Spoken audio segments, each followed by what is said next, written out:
alegria e satisfação que cumprimentamos os nossos amigos e irmãos do portal Escola Dominical com a gloriosa paz de nosso Senhor e Salvador Jesus Cristo. Estamos dando início a mais uma pré-aula, esta ferramenta que o portal Escola Dominical disponibiliza no início da semana para que os irmãos possam melhor preparar a sua aula da Escola Bíblica Dominical. Leiam a revista das lições bíblicas, assistam a esta pré-aula, vejam o texto de apoio desta pré-aula que nós disponibilizamos no site do portal Escola Dominical, portalebd.org.br. Os irmãos sabem que a nossa proposta não é repetir os tópicos da revista, mas dentro do assunto da revista trazer subsídios complementares. E esta exposição que nós fazemos aqui é baseada no texto que nós preparamos para esta lição e que está lá publicado no site do portal Escola Dominical. Além deste nosso texto, nós disponibilizamos mais 4 textos de apoio da lição no site do portal Escola Dominical, onde os irmãos vão encontrar videoaulas, textos de apoio e slides de outras faixas etárias e até de outros currículos da Escola Bíblica Dominical. Também acessem as redes sociais do portal Escola Dominical, no Facebook, no Twitter e no LinkedIn. Nós colocamos links todos os dias de dezenas de textos de apoio, de slides, de videoaulas, de lições de todas as faixas etárias. O irmão não precisa ficar procurando na internet aí o que tem da lição da Escola Dominical. É só ir ali às redes sociais do portal Escola Dominical que o irmão vai encontrar ali mastigadinho, todo dia, links de videoaulas, slides e textos de apoio, além de outras notícias interessantes para a Escola Bíblica Dominical. Se tiver alguma pergunta, coloca aí e poste na sala dos professores do site do portal Escola Dominical. Cadastre-se no site e faça a sua pergunta. Durante a semana também nós disponibilizamos breves comentários em áudio das leituras diárias, que são os textos sugeridos na lição da Escola Bíblica Dominical. No sábado à noite, às 19 horas, horário de Brasília, o irmão é convidado a assistir a transmissão ao vivo da aula do estudo preparatório dos professores e amigos da Escola Bíblica Dominical, da Igreja Evangélica Assembleia de Deus, Ministério do Belém, na sede aqui em São Paulo, onde interativamente o irmão poderá tirar e elucidar as últimas dúvidas. Mas não deixe de comparecer à sua Escola Bíblica Dominical. A Escola Bíblica Dominical é a igreja reunida, evangelizando enquanto ensina e ensinando enquanto evangeliza. E hoje nós estamos terminando o 4º trimestre de 2017. Mais um ano letivo da Escola Dominical termina. E nós queremos agradecer a Deus por termos tido vida, saúde e liberdade para podermos juntos estudar a Palavra de Deus. Mais um ano se finda e eu quero agradecer aos irmãos que nos acompanharam durante todo este ano de 2017. Um ano difícil, um ano de muitas dificuldades, principalmente na área econômico-financeira, mas chegamos até aqui. Queremos desejar aos irmãos um feliz ano de 2018. Que o Senhor possa nos abençoar e que nós tenhamos um feliz ano novo. Feliz ano novo, feliz 2018 para todos os irmãos. Nesta última lição, a lição de número 14, ou 14, eu prefiro 14 porque é um português mais castiço. 14, como dizia o meu finado pai, é um galicismo, né? É uma palavra vinda do francês. 14, né? Eu prefiro 14. Nós estaremos estudando a lição Vivendo com a Mente de Cristo, é o título da lição. Nós estamos nesse trimestre estudando o tema A Obra da Salvação. Jesus Cristo é o caminho, a verdade e a vida. E o nosso comentarista é o pastor Clayton Ivan Pomerening, diretor da Faculdade Refidim, que é a Escola Teológica das Assembleias de Deus em Joinville, no estado de Santa Catarina. Vivendo com a mente de Cristo. Nós estamos terminando o ano e este é um tema muito importante para nós pensarmos e meditarmos e refletirmos à luz da palavra de Deus diante da passagem do ano. A passagem do ano nós sempre pensamos no que fizemos e projetamos o que vai fazer. O tempo, o calendário é uma criação humana, mas é importante ter um calendário. Os psicólogos, antropólogos, sociólogos mostram da grande importância do calendário para que nós possamos organizar a nossa vida e para que nós tenhamos, nessa passagem de ano, uma reflexão. Lembrando que a salvação, e nós estamos terminando esse bloco, estudamos todos os atos do processo da salvação, estudamos na lição passada a respeito da glorificação, que é o último ato, mas agora, sabendo que é a salvação, como salvos, nós temos que viver com a mente de Cristo. Nós temos uma novidade de vida. Né? Paulo, ele diz lá em Romanos, no capítulo 6, o versículo 4 diz assim: de sorte que fomos sepultados com ele pelo batismo na morte, para que, como Cristo ressuscitou dos mortos, pela glória do Pai, assim andemos nós também em novidade de vida. Porque se fomos plantados juntamente com ele na semelhança da sua morte, também o seremos na da sua ressurreição. Sabendo isto, que o nosso homem velho foi com ele crucificado, para que o corpo do pecado seja desfeito, para que não sirvamos mais ao pecado. Então nós temos uma vida nova. É a vida em Cristo Jesus, a vida verdadeira. Jesus disse que quem creu nele passou da morte, que era a separação de Deus, para a vida, que é a comunhão com Deus. Esta é a vida nova que nós vivemos. Esta é a vida eterna que nós vivemos. Isto é salvação. Salvação é a vida. É Jesus tirando os nossos pecados para que nós vivamos para Ele e com Ele para sempre. Hoje nós somos filhos de Deus. Nós morremos para o mundo. E agora andamos em novidade de vida.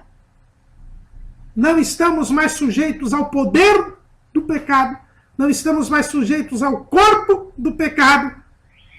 Mas ainda não fomos glorificados.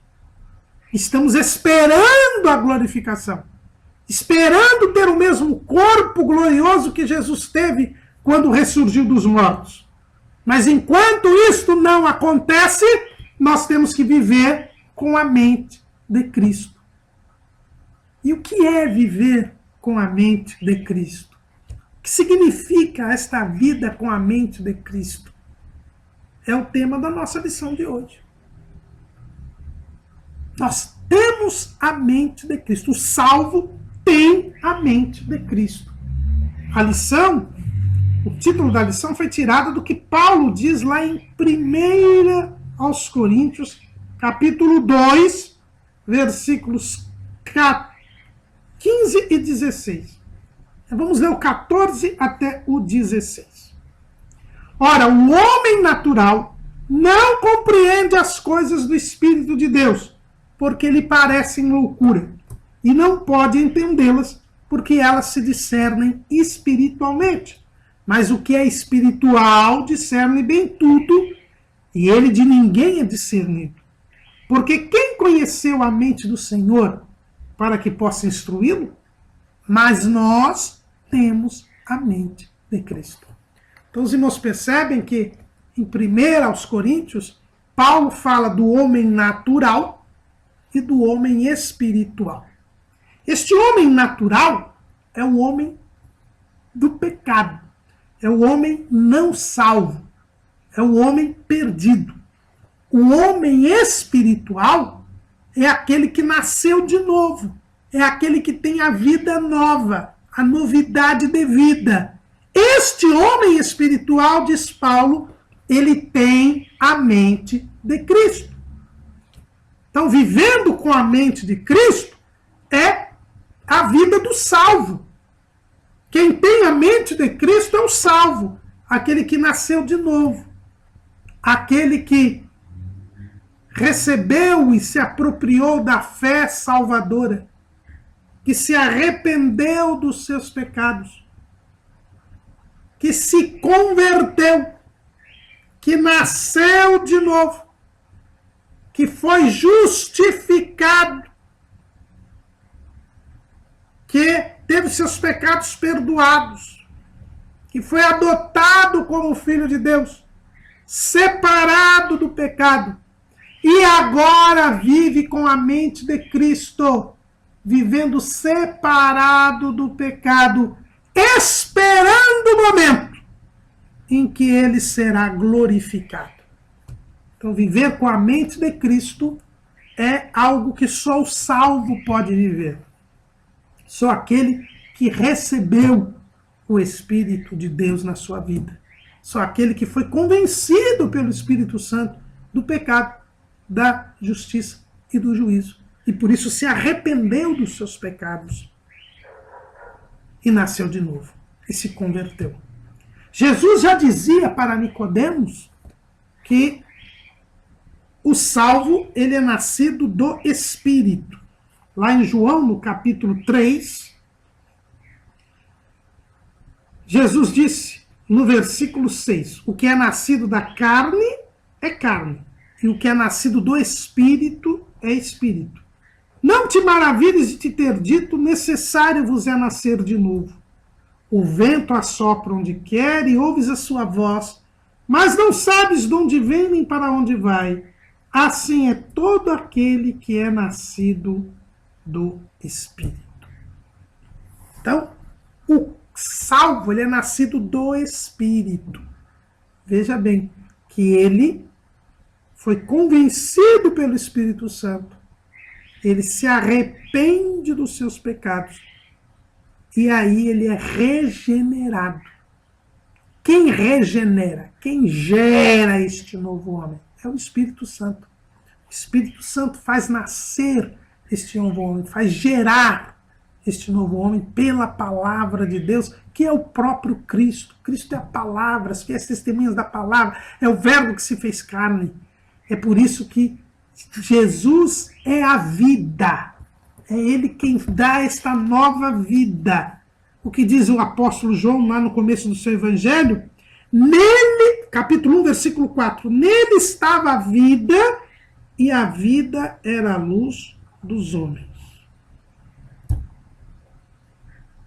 Versículo 9, ele ainda diz, ali estava a luz verdadeira, que alumia todo homem que vem ao mundo. Então Jesus é a vida. Ele, tirando os pecados do homem, ele faz com que o homem entre em comunhão com Deus. E aí nós temos uma nova vida. Jesus diz, eu vim para que tenhais vida e a tenham com abundância. Não é? Lá em João, capítulo 10, versículo 10. O ladrão não vem senão a roubar, a matar e a destruir. Eu vim para que tenham vida e a tenham com abundância. Esta é a vida abundante que Deus nos promete. É a retirada dos pecados e a volta da nossa comunhão com Deus. Nós nascemos de novo. O nosso espírito que estava sem função, desativado, ele é transformado em... Ele é reativado, porque o pecado é tirado e ele faz a nossa ligação com Deus. Esta é a vida que Jesus promete. E isto é um nascimento do Espírito. É interessante vermos isso, porque na nossa declaração de fé, lá no capítulo 10, no item 2, na página 111, a declaração de fé da CGADB diz assim: a salvação em Jesus Cristo não é um mero assentimento intelectual, e sim um renascimento espiritual que se dá na vida do pecador arrependido. E ele cita 1 de Pedro 1:23, sendo de novo gerados, não de semente corruptível, mas da incorruptível, pela palavra de Deus viva e que permanece para sempre. Então, nós vemos com muita clareza que esta novidade de vida, esta vida com a mente de Cristo, é fruto de um renascimento, do nascer de novo espiritual. Não é algo da nossa mente. Eu tive um professor, quando eu estava no meu tempo segundo grau, hoje ensino médio, que era crente. E ele dizia que a questão de salvação é uma questão de inteligência. Ele dizia assim, quem é inteligente aceita Jesus, crê em Jesus, porque ele vai ter que optar entre uma vida eterna e um tormento eterno. Então, é uma questão de inteligência. E eu dizia para o professor, então muita gente é burra, né? Porque não é uma questão de inteligência, mas uma questão espiritual.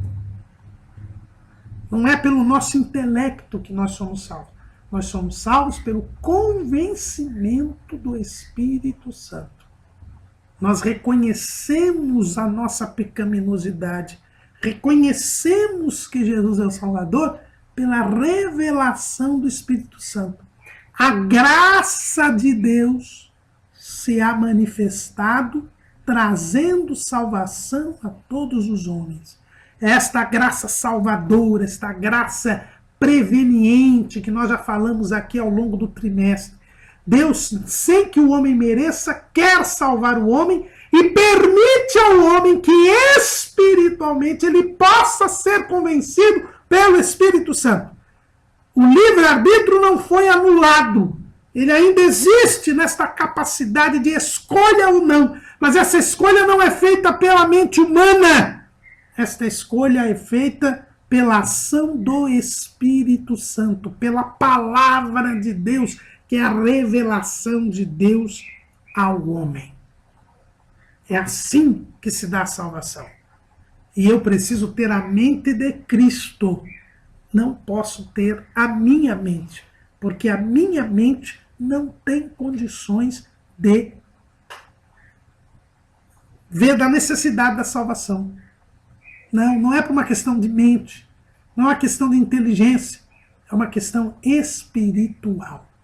E sabe por que não é uma condição de mente, não é uma condição de raciocínio, de lógica? Porque as coisas de Deus são incompreensíveis para o homem. Lá o profeta Isaías nos ensina, Isaías capítulo 55, versículos 8 e 9. Aliás, eu vou ler o 7 também. Aliás, vou ler o 6, do 6 em diante. Buscai ao Senhor enquanto se pode achar. Invocai-o enquanto está perto. Deixe o ímpio o seu caminho e o homem maligno os seus pensamentos. E se converta ao Senhor, que se compadecerá dele. Torne para o nosso Deus, porque é grandioso em perdoar. Porque os meus pensamentos não são os vossos pensamentos, nem os vossos caminhos, os meus caminhos, diz o Senhor. Porque assim como os céus são mais altos do que a terra, assim são os meus caminhos mais altos do que os vossos caminhos, e os meus pensamentos mais altos do que os vossos pensamentos. Irmãos, o homem não tem como entender a Deus. Não é possível o homem entender a Deus. Porque os caminhos de Deus, os pensamentos de Deus, estão além da nossa possibilidade de imaginação. Não há como nós sequer imaginarmos as coisas de Deus. Porque ele diz que os caminhos de Deus, os pensamentos de Deus são mais altos, assim como os céus são mais altos do que a terra. Quando você vê hoje, por exemplo, está um dia bonito aqui, um dia claro, céu azul, só que não é o céu que é azul, é a Terra. E Yuri Gagarin, o primeiro astronauta a dar uma volta em torno da Terra, ele disse pelo rádio, A terra é azul. Então o que você vê aqui é a terra. Você não consegue ver o céu. E a Bíblia diz que assim como o céu é mais alto do que a terra, assim são os caminhos e os pensamentos de Deus mais altos do que os nossos caminhos e pensamentos. Então não tem como eu entender a Deus e entender a salvação e querer compreender as coisas de Deus, e a salvação tem origem em Deus, é coisa de Deus. Não há como fazer isso. É por isso que a minha mente é incapaz de me fazer ser salvo.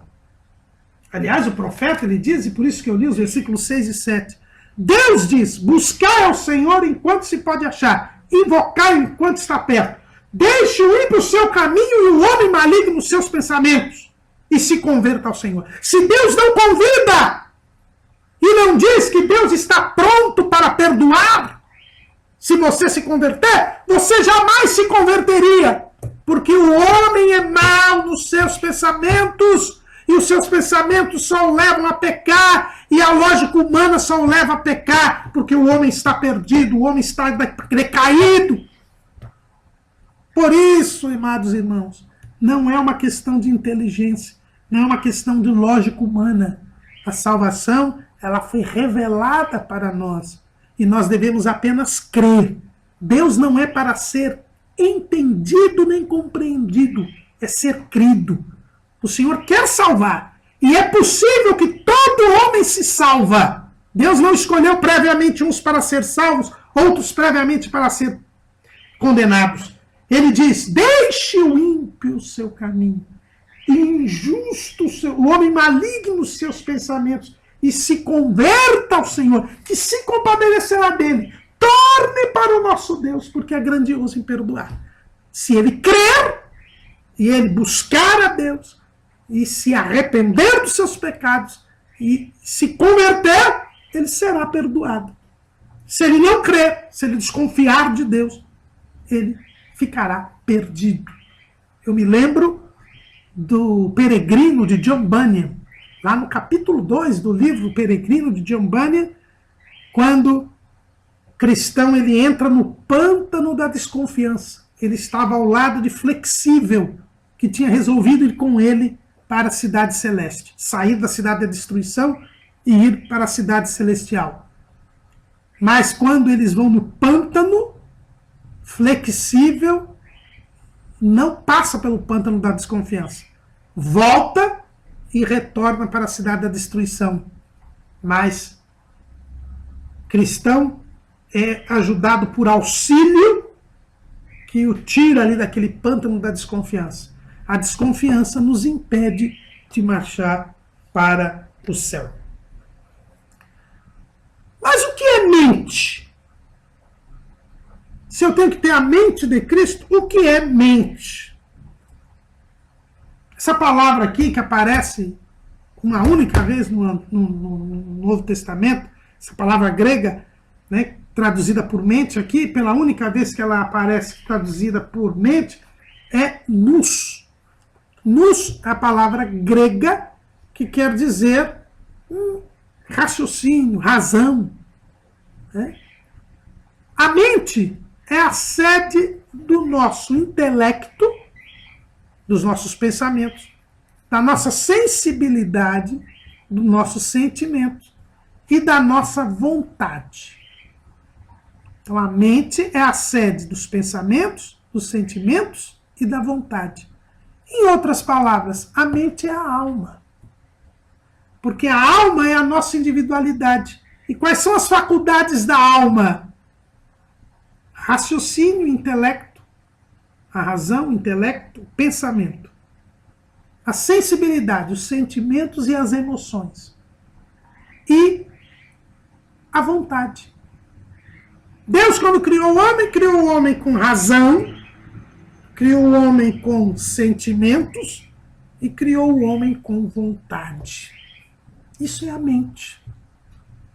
Viver com a mente de Cristo é viver com os pensamentos de Cristo, é viver com os sentimentos de Cristo, é viver com a vontade de Cristo. sentimento, intelecto e vontade. Quando Deus criou o homem, irmãos, ele criou o homem com essas três faculdades, porque ele criou a alma do homem. A Bíblia diz que quando Deus soprou nas narinas de Adão, Adão foi feito alma vivente. Então, ele foi criado a alma de Adão, foi criada a alma de Adão, e Adão passou a ter intelecto, passou a ter sentimentos e passou a ter vontade. E nós vemos isso na criação.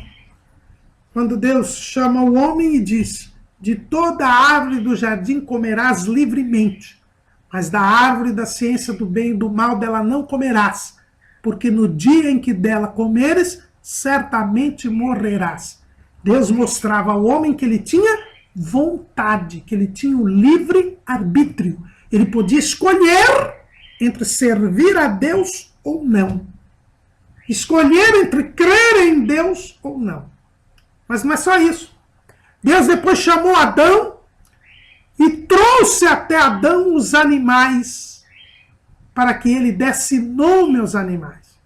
E aí então Adão descobriu que ele tinha razão, raciocínio, intelecto, pensamento. Ele podia criar nomes. E ele era diferente dos outros seres porque o ato de dar nome demonstrava que ele era dominador sobre a criação terrena. E o que distingue o homem dos demais seres terrenos? O intelecto. Como dizia Aristóteles, o homem é um animal racional. A diferença específica, a distinção entre o homem e os demais seres é a razão. Mas quando Adão terminou de dar nome aos animais, ele viu que estava só. Ele descobriu que ele tinha um sentimento. Ele passou a sentir a solidão. Então Deus imediatamente lhe dá um profundo sono para resolver este problema. Mas ele descobre que ele tinha sentimentos. Então, quando ele acorda, ele toma para si Eva, que havia sido criada, e aí nós temos um outro sentimento, que é o sentimento do amor. O amor conjugal. Então, na criação nós vemos que Deus deu ao homem tanto a vontade, quanto o intelecto, quanto a sensibilidade. Isto é a mente. Agora, o homem, quando ele foi criado para viver com Deus, em comunhão com Deus. E ao ter comunhão com Deus, isto nos mostra que o intelecto, a sensibilidade e a vontade, elas só funcionariam se estivessem em conexão com Deus. O homem só atingiria o seu propósito, o homem só teria sucesso se estivesse em comunhão com Deus.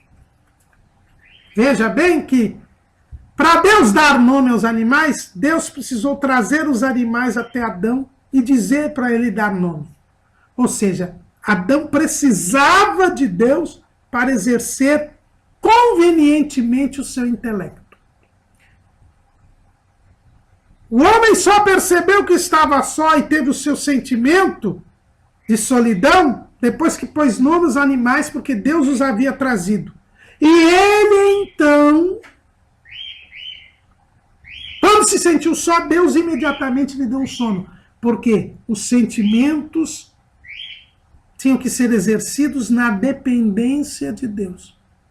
E o próprio Deus disse a Adão que ele não poderia comer da árvore da ciência do bem e do mal.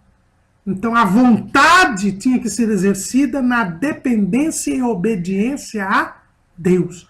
Então o homem, ele tinha comunhão com Deus e por isso ele podia exercer plenamente a sua vontade, a sua sensibilidade e o seu intelecto.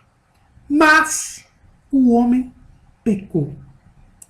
O homem pecou. E ao pecar, a sua mente ficou prejudicada, sua alma ficou escravizada pelo pecado. E o homem perdeu a luz divina. A luz divina, que era esta comunhão que ele tinha com Deus. A Bíblia diz que Deus é luz e não há nele trevas nenhumas. Então, lá em 1 de João, capítulo 1, versículo 5. E esta é a mensagem que dele ouvimos e vos anunciamos, que Deus é luz e não há neles trevas nenhumas. A mente do homem era iluminada por Deus.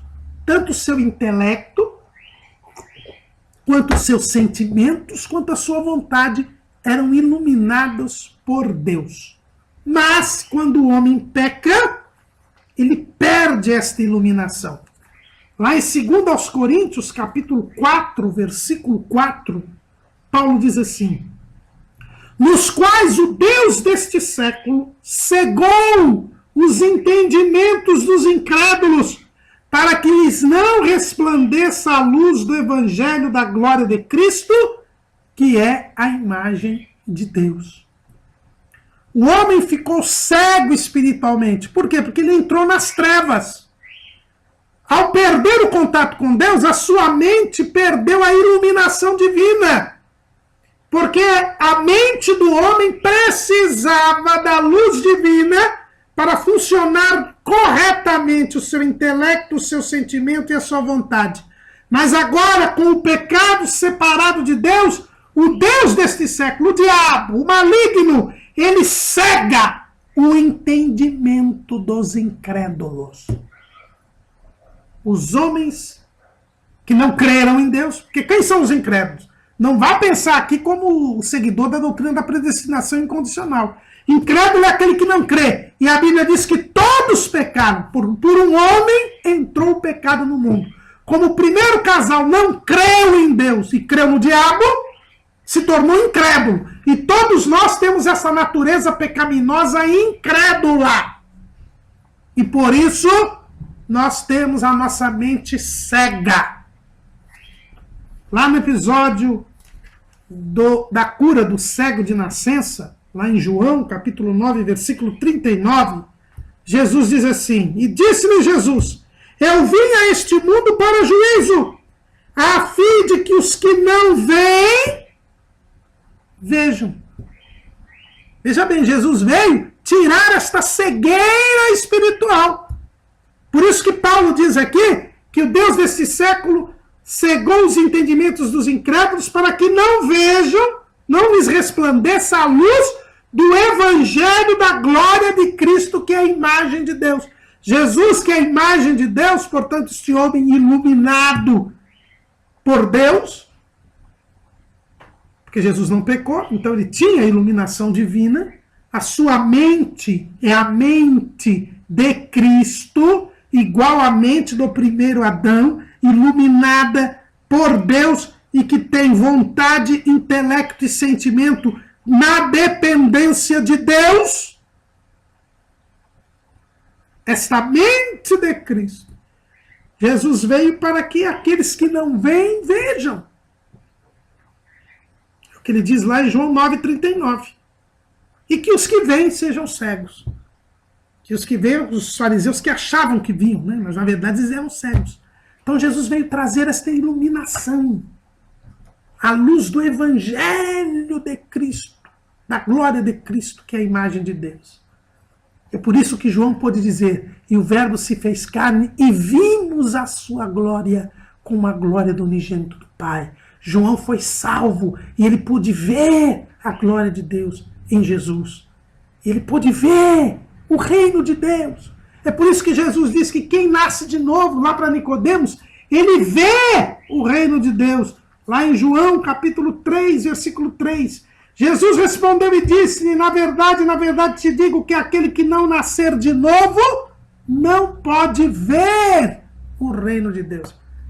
Ainda lembrando do livro de John Bunyan, do Peregrino, quando ele leu a Bíblia, e ele entendeu que estava na cidade da destruição, ele pôde ver uma luz. Lá na boa vontade, na casa de boa vontade. E o evangelista disse, você pode ver aquela luz? Vá para lá. E de lá depois ele viu a cidade celeste. É ver a visão espiritual. E isto, para ter a mente de Cristo, tem que ser uma mente iluminada. Porque a alma, nossa mente no pecado, ela está cega, espiritualmente cega. Mas Jesus, que é a luz do mundo, ele veio iluminar a nossa mente. Trazer de volta para a dependência de Deus a nossa vontade, o nosso intelecto e a nossa sensibilidade. Viver com a mente de Cristo é voltar a ser iluminado pela palavra de Deus e passar a viver com o nosso pensamento, sendo o pensamento de Cristo, a nossa vontade sendo a vontade de Cristo, o nosso sentimento sendo o sentimento de Cristo. Jesus é a luz do mundo, né? Nós vemos lá em João 1:4, nele estava a vida, e a vida era a luz dos homens. Jesus é a luz dos homens. Por quê? Porque ele traz de volta Deus, que é luz, e nós passamos a depender de Deus. E aí a nossa vontade, o nosso intelecto e o nosso sentimento serão dependentes de Deus. Viver com a mente de Cristo é viver dependendo de Deus. Lá em João 8:12, Jesus disse, falou-lhes, pois, Jesus outra vez, dizendo, eu sou a luz do mundo, quem me segue não andará em trevas, mas terá a luz da vida. Viver com a mente de Cristo é viver com a luz da vida. E quem gerou em nós este novo homem? Nós já sabemos que nós somos gerados pela palavra, a palavra de Deus. E que diz o salmista no Salmo 119, cujo tema é a palavra de Deus. Salmo 119, versículo 105. Lâmpada para os meus pés é a tua palavra e luz para o meu caminho. A palavra de Deus ilumina. Ela me dá iluminação. Jesus é a palavra, ele é a luz da vida. E eu agora estou iluminado. Ter a mente de Cristo é ser iluminado. Mas não é ser um espírito iluminado, como dizem os espíritas, não. Não é você que se ilumina, não. Quem traz a iluminação é Cristo, é a palavra. E agora, iluminado, eu passo a depender de Deus. E a minha vontade, e o meu sentimento, e o meu intelecto passam a depender de Deus. É bem diferente do que ensinam os espíritas, budistas e toda essa turma toda, na nova era. Eles dizem que você vai evoluindo. O homem maligno sempre fica nos seus pensamentos. É um cego espiritual. Mas quando Jesus vem morar em nós, vem a luz e nós somos iluminados. E agora, com visão espiritual, nós submetemos a nossa vontade, o nosso intelecto e a nossa sensibilidade ao Senhor. Ter a mente de Cristo, irmãos, é se transformar, é renunciar. E a salvação, veja bem, o que diz Jesus na mensagem do Evangelho? Qual é a mensagem do Evangelho? Nós já estudamos aqui. Arrependei-vos. O que é arrependimento? Lembra? É a palavra grega metanoia. Arrependimento quer dizer ir além da mente. Ir além da mente. É uma mudança de mente, mudança de atitude, mudança de vida. Quando eu creio em Jesus, quando eu me arrependo dos meus pecados, eu estou mudando de mente, estou abandonando a minha mente para agora assumir a mente de Cristo. Então a mente de Cristo é fruto da renúncia. Eu abro mão da minha vontade, dos meus sentimentos, do meu intelecto, da minha lógica, e passo agora a fazer a vontade de Cristo, a ter os sentimentos de Cristo e a ter os pensamentos de Cristo. É por isso que Jesus disse que para ser seu discípulo é preciso renunciar. Lá em Mateus, capítulo 16, versículo 24, está escrito. Mateus 16 e 24. Então disse Jesus aos seus discípulos: se alguém quiser vir após mim, renuncie-se a si mesmo. Tome sobre si a sua cruz e siga. E em Lucas, capítulo 14, versículo 33, está escrito: assim, pois, qualquer de vós que não renuncia a tudo quanto tem, não pode ser meu discípulo. Renúncia.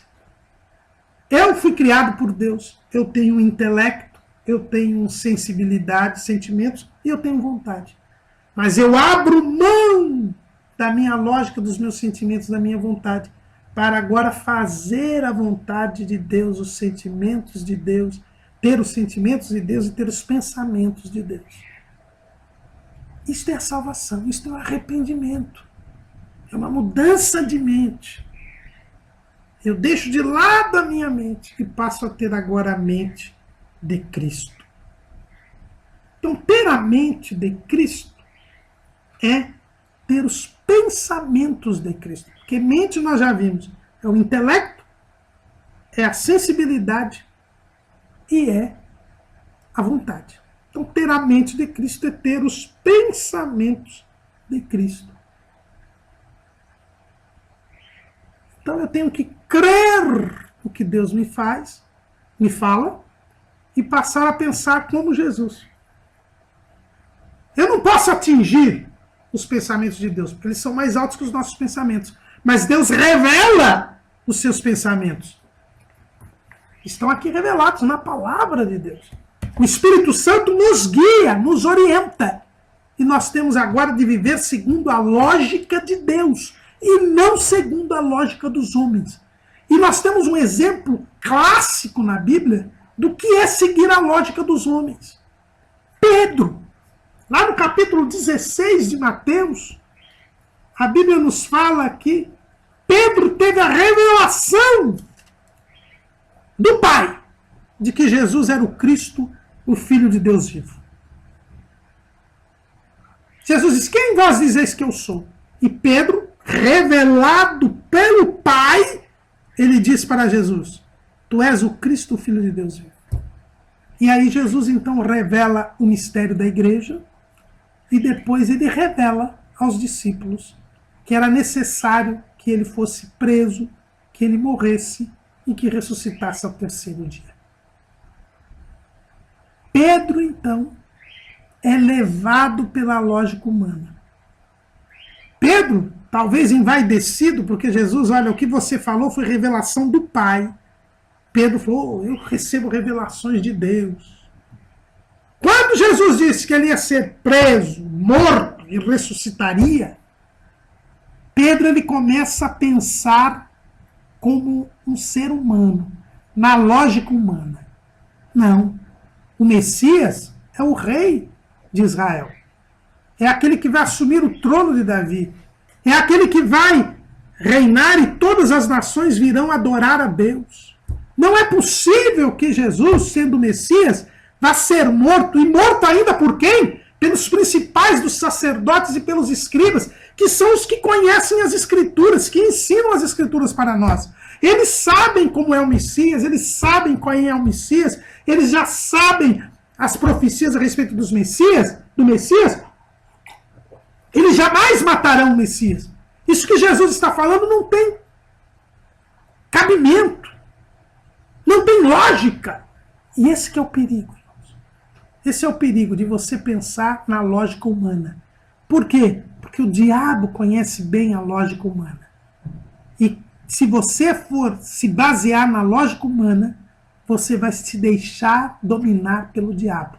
Você dará lugar ao diabo. E Paulo escreveu lá em Efésios capítulo 4, versículo 27, o que ele escreveu? Não deixe lugar ao diabo. A lógica humana é o pensamento do homem maligno.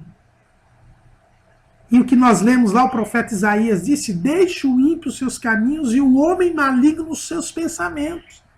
Se nós formos nos guiar pelo nosso pensamento, nós fazemos como a geração antediluviana. Olha lá em Gênesis capítulo 6, versículo 5.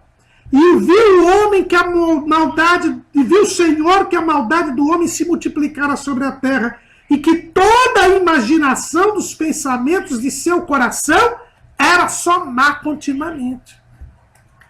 Se nós formos nos guiar pela lógica humana, nós estamos na situação que nós estamos hoje no mundo. Hoje nunca a ciência, a tecnologia avançou tanto, nunca a razão humana teve tanto desenvolvimento. Mas olha a imoralidade, a violência, olha a multiplicação do pecado e da injustiça, porque é isso que o pensamento do homem faz, é isso que a lógica humana faz. Ela só afunda o homem no pecado, na maldade, porque o homem é decaído. Pedro se deixou levar pela lógica humana. E chegou ao ponto de repreender Jesus. Mateus 16, 22. E Pedro, tomando-o de parte, começou a repreendê-lo, dizendo: Senhor, tem compaixão de ti. De modo nenhum te acontecerá isso. E qual foi a reação de Jesus? Jesus, porém, voltando-se, disse a Pedro: para trás de mim, Satanás, que me serves de escândalo, porque não compreendes as coisas que são de Deus, mas as que são dos homens. Se você andar na lógica humana, você será presa de Satanás, porque o diabo conhece as coisas dos homens, mas não conhece as coisas de Deus. Ter a mente de Cristo é ter os pensamentos de Deus, ter os pensamentos de Cristo, não ficar questionando a Cristo, não ficar duvidando, não ficar querendo entender a Deus. Deus não é para ser entendido, Deus é para ser crido. E aí está a arma de quem tem a mente de Cristo. Ele anda pela fé. É pela fé. Ele confia em Deus. Isaías, capítulo 26, versículo 3. Isaías 26, versículo 3, diz o seguinte: Tu conservarás em paz aquele cuja mente está firme em ti, porque ele confia em ti. A mente estará em paz, em comunhão com Deus. Lembra que Shalom quer dizer integridade, completude, comunhão, se você confiar em Deus. Não dá para sabermos as coisas de Deus, compreendermos as coisas de Deus, porque os caminhos de Deus estão mais altos que os nossos caminhos. Os pensamentos de Deus são mais altos que os nossos pensamentos. Mas Deus nos revela as coisas e nós devemos crer nelas. E quando nós cremos, a nossa mente está nele. Ter a mente de Cristo é ter os pensamentos de Deus. E eu só me aproprio desses pensamentos de Deus pela fé. Eu confio naquilo que Deus diz. Eu sei que aquilo que vai acontecer é para o meu bem. Eu não entendo o que está acontecendo, mas eu confio que é para o meu bem. Porque, como diz lá em Jeremias 23 e 20,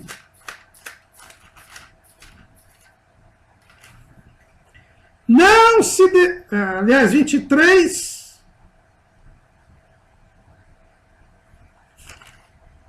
23 é 20... Eu aqui me enrolei aqui com a referência, não é? Mas a referência diz o seguinte, é 25, 20...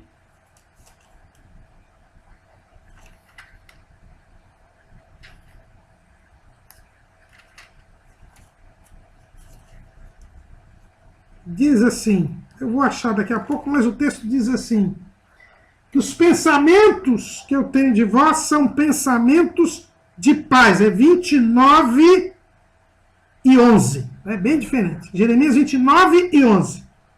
Porque eu bem sei os pensamentos que penso de vós, diz o Senhor. Pensamentos de paz e não de mal, para vos dar o fim que esperais. Os pensamentos de Deus são de paz.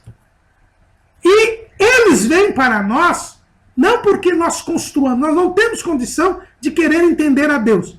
Mas Deus não nos revela. Nós devemos confiar nele e ele não nos revela. E como que ele faz isso? Jó, Deus naquele seu inquérito com Jó, aquelas perguntas que Jó não pôde responder, Deus fala a respeito disso. Lá em Jó, capítulo 38, versículo 36. Quem pôs a sabedoria no íntimo? Ou quem deu a mente? Quem a mente deu o entendimento? E é interessante que a palavra aqui para mente é uma palavra hebraica que é shekvi, que quer dizer um meteoro, uma aparição repentina. Deus está dizendo o seguinte, que ele dá para nós repentinamente o entendimento do que é necessário entender. Não adianta você querer usar aqui, gastar o seu fosfato para poder entender o que Deus está fazendo. Quando ele quer, ele dá à mente o entendimento, mas esse entendimento é um meteoro, é um insight divino, porque nós não temos como compreender a Deus. Nós temos que confiar nele.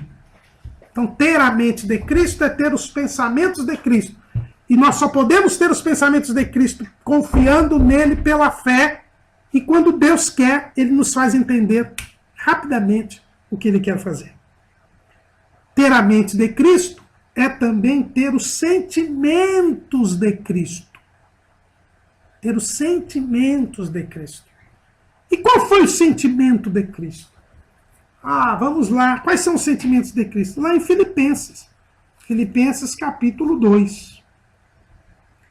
Diz Paulo, portanto, se há algum conforto em Cristo, se há alguma consolação de amor, se há alguma comunhão no Espírito, se há alguns entranháveis afetos e compaixões, completai o meu gozo para que sintais o mesmo, tendo o mesmo amor, o mesmo ânimo, sentindo uma mesma coisa. Nada façais por contenda ou por vanglória, mas por humildade. Cada um considere os outros superiores a si mesmo. Não atente cada um para o que é propriamente seu, mas cada qual também para o que é dos outros.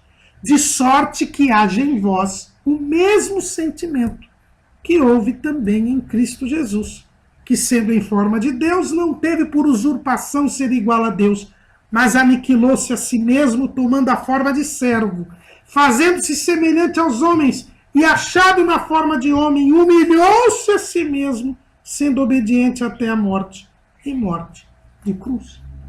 Que sentimento nós devemos ter? O da humildade.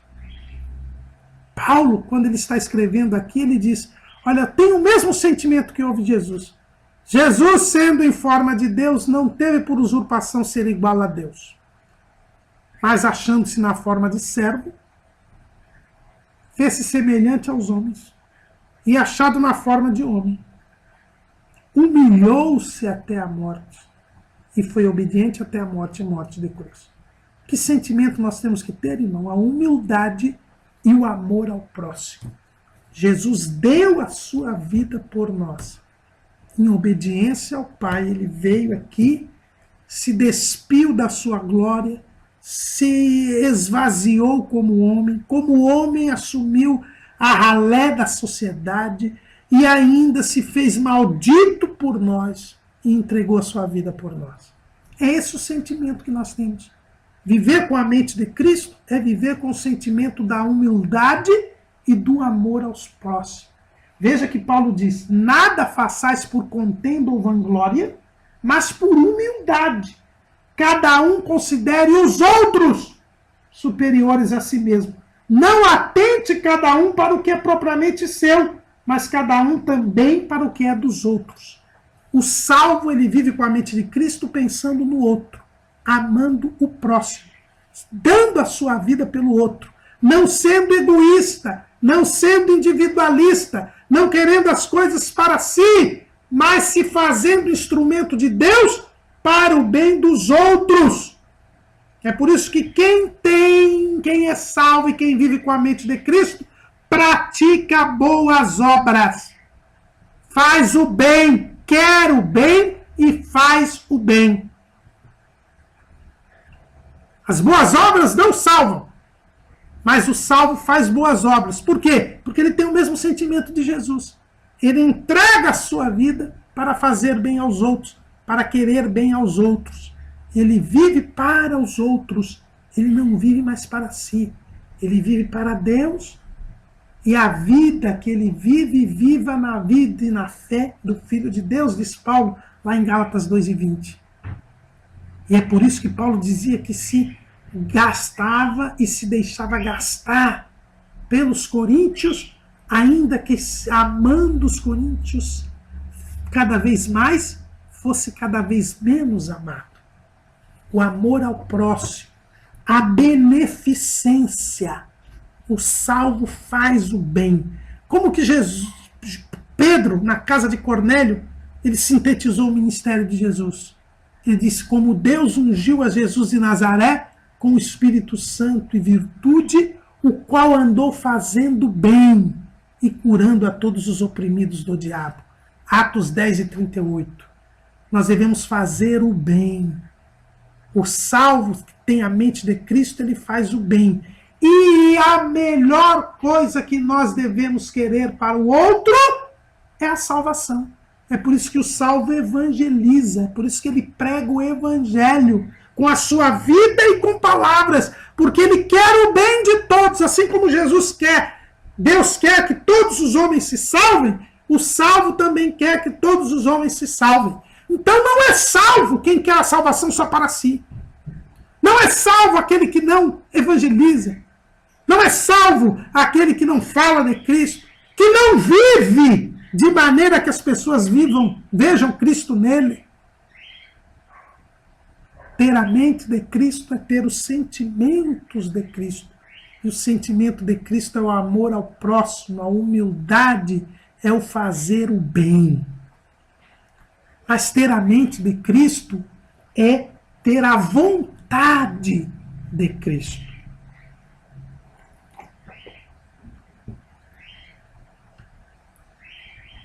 Jesus, quando nos ensinou a orar, ele disse como nós teríamos que orar. Lá em Mateus capítulo 6, no versículo 10. Venha o teu reino, seja feita a tua vontade, assim na terra como no céu.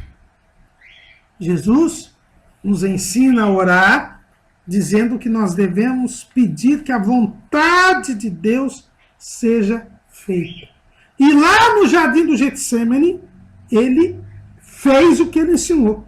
Lá em Mateus, capítulo 26, versículo 39. E indo um pouco mais para diante, prostrou-se sobre o seu rosto, orando e dizendo, meu Pai, se é possível, passe de mim este cálice.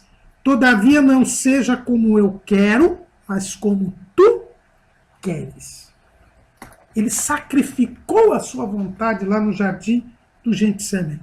Ser salvo significa não fazer mais o que eu quero, mas fazer a vontade de Deus. Só é salvo quem faz a vontade de Deus.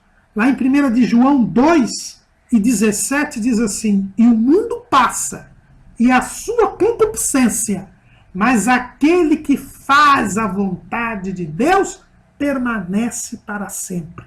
Quem é que permanece para sempre? Quem tem a vida eterna. Quem tem a vida eterna? O salvo. Portanto, o salvo faz a vontade de Deus. Ter a mente de Cristo é fazer a vontade de Deus. Jesus fez a vontade de Deus. Ele mesmo disse, aqui, ele mesmo disse, lá em João, capítulo 4, versículo 34. Jesus disse-lhes: a minha comida é fazer a vontade daquele que me enviou e realizar a sua obra. Jesus fez a vontade de Deus. E isso já estava profetizado. Né? Jesus fez a vontade de Deus. Lá em Provérbios, no capítulo 8, os irmãos sabem que nos 9 primeiros capítulos do livro de Provérbios, nós temos conselhos dos pais aos filhos, e tem uma personagem nesse diálogo entre o pai e o filho, que é a sabedoria. Esta personagem é um tipo de Jesus. É a sabedoria. E olha o que a sabedoria diz, que é o próprio Jesus. Provérbios capítulo 8, versículo 30. Então eu estava com ele, e era seu aluno, e era cada dia suas delícias, folgando perante ele em todo o tempo, folgando no mundo habitável, e achando as minhas delícias com os filhos dos homens. Nós temos que fazer a vontade de Deus. E ter prazer em fazer a vontade de Deus. O salmista, no Salmo 40, no versículo 8, Davi diz assim: deleito-me em fazer a tua vontade, ó Deus meu. Sim, a tua lei está dentro do meu coração. Aqui, esta palavra de Davi diz respeito a Jesus. Porque lá em Hebreus, ele repete, o escritor aos Hebreus, esse texto aplicando a Jesus. Jesus veio ao mundo dizendo: eis aqui vem, ó Pai, para fazer a tua vontade. Então, aqui Jesus tinha prazer em fazer a vontade de Deus. E nós, se temos a mente de Cristo, nós temos a vontade de Cristo. E a vontade de Cristo é ter prazer em fazer o que Deus manda. E veja aqui que, em primeiro lugar, lá em Provérbios 8:30, então eu estava com ele, quer dizer, a sabedoria estava com Deus, e era seu aluno. Aliás, a palavra aluno é interessante. Aluno quer dizer aquele que não tem luz. O homem não tem luz, porque está cego nas trevas. Mas quando ele crê em Jesus, ele é iluminado. Então ele agora vai aprender, é ser discípulo. Ser discípulo é querer aprender. Ter a mente de Cristo é querer aprender. É aprender de Deus. Porque eu só posso fazer a vontade de Deus se eu souber qual é a vontade de Deus. Então eu preciso aprender com Deus. Segunda coisa que eu preciso fazer: ter prazer em agradar a Deus. Deleito-me em fazer a tua vontade. Veja, era seu aluno e era cada dia as suas delícias, folgando perante ele em todo o tempo. Em todo o tempo o salvo tem prazer em agradar a Deus. Por isso que Paulo diz lá em Romanos capítulo 12: rogo-vos, pois, irmãos, pela compaixão de Deus, que apresenteis os vossos corpos em sacrifício santo, vivo, santo e agradável a Deus, que é o vosso culto racional. E não vos conformeis com este mundo, mas transformai-vos pela renovação do vosso entendimento, para que experimenteis qual seja a boa, agradável e perfeita vontade de Deus. Quem tem a mente de Cristo quer aprender com Deus, por isso vive orando, vive aprendendo, vai à escola dominical, medita nas Escrituras, porque ele quer aprender para experimentar a vontade de Deus. Ele tem a mente de Cristo, ele precisa fazer a vontade de Deus.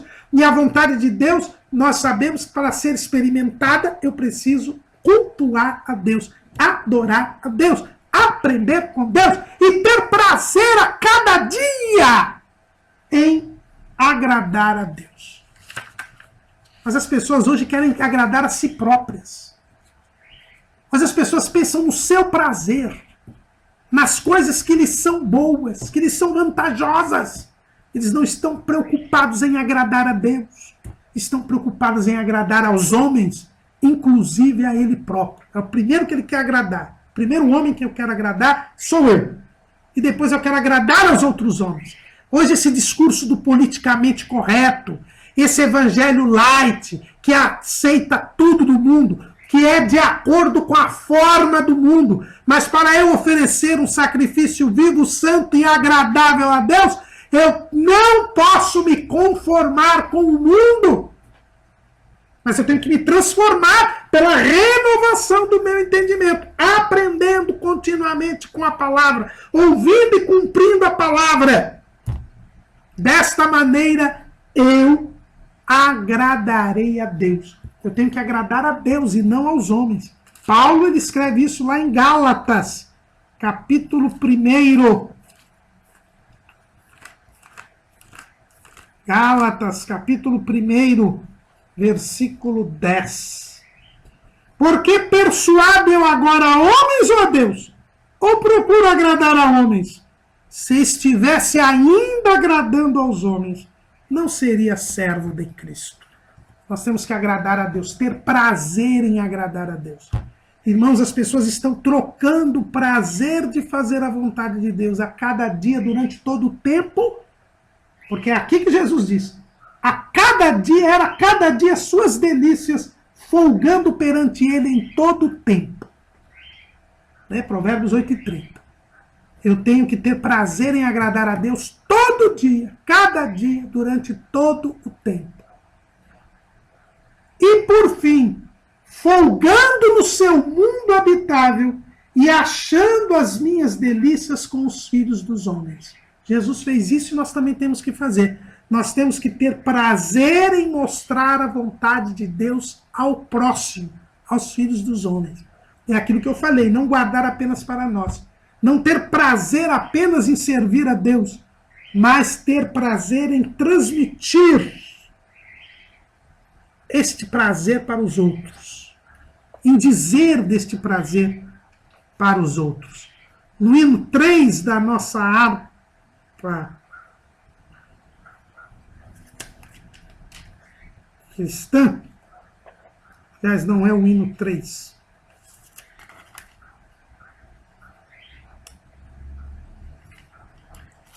é o hino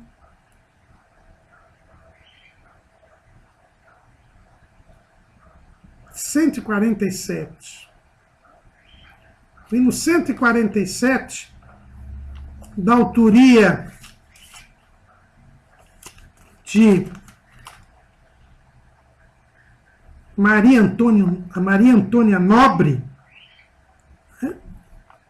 As primeiras irmãs da primeira geração das Assembleias de Deus, ela diz assim: no teu bom serviço tenho eu prazer, nele muita graça eu vou receber.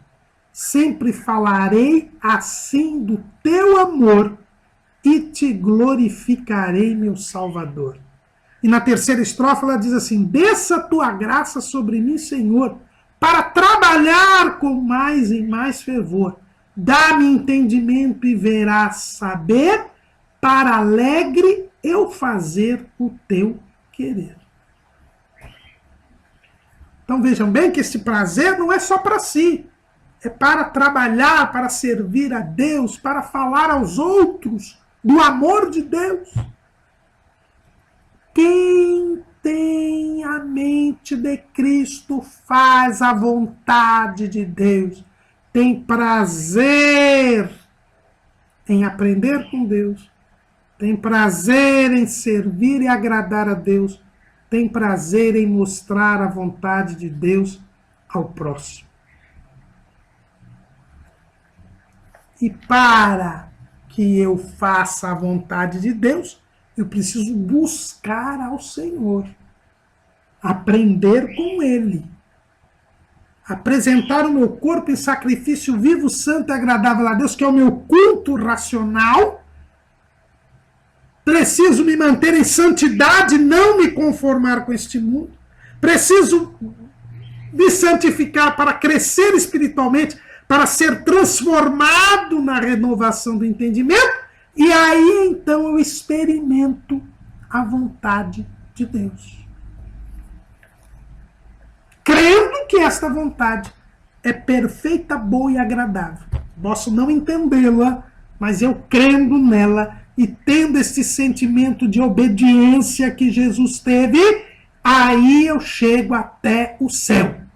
Aí eu chego até o final, eu persevero e sou salvo, porque eu estou com a mente de Cristo, com o pensamento de Cristo, com a vontade de Cristo e com o sentimento de Cristo.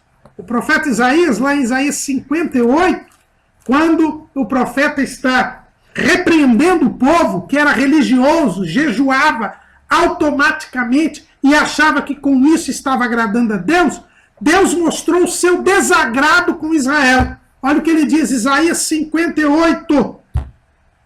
Clama em alta voz, não te detenhas. Levanta a tua voz como a trombeta e anuncia ao meu povo a sua transgressão e à casa de Jacó os seus pecados.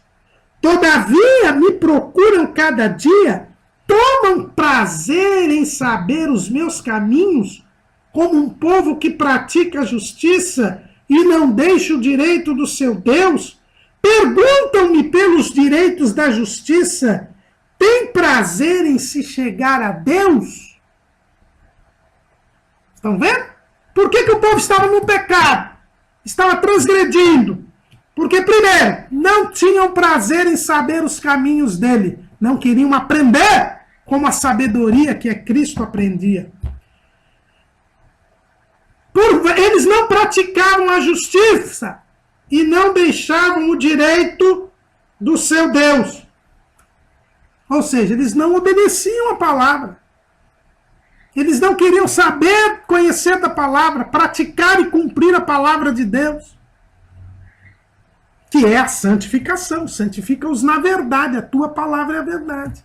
Quando eu ouço a palavra e pratico e cumpro a palavra, eu estou me santificando. Mas aquele povo não tinha a mente de Cristo. Não tinha o sentimento de obediência. E por fim, pergunta-me pelos direitos da justiça. Tem prazer em se chegar a Deus? Não tinham prazer de se chegar a Deus. Não tinham prazer em se aproximar de Deus. Não buscavam a Deus. Eu preciso buscar a Deus para poder ter a mente de Cristo. E é por isso que Paulo diz que o homem espiritual, ele tudo discerne. Ele entende as coisas que precisam ser entendidas e as que não são entendidas, ele crê. Ele tem o mesmo sentimento de Deus e ele tem a mesma vontade de Deus.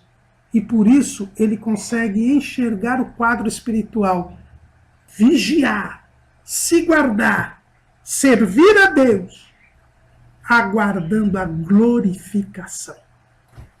Esse é o homem espiritual. É aquele que tem a mente de Cristo. Isto é ter a mente de Cristo. Estamos terminando o ano de 2017. E eu e um amado irmão que está a me ouvir, a me ver, devemos parar. Nós aprendemos a obra da salvação.